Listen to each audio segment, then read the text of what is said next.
looks without blinking, and in tears, tears, tears. Okay, so disclaimer, na-solve ko na to, pero hindi ko lang na-record.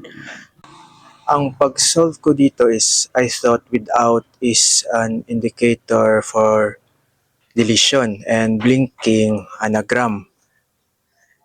And is also an indicator for deletion. So, nagtataka ako kung ano yung definition dito.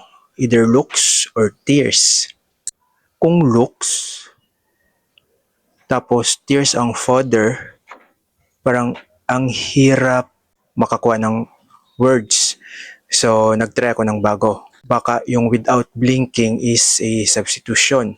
So, ano ba ang another term for without blinking? Siyempre, di ba? Parang tulala ka. So, stare.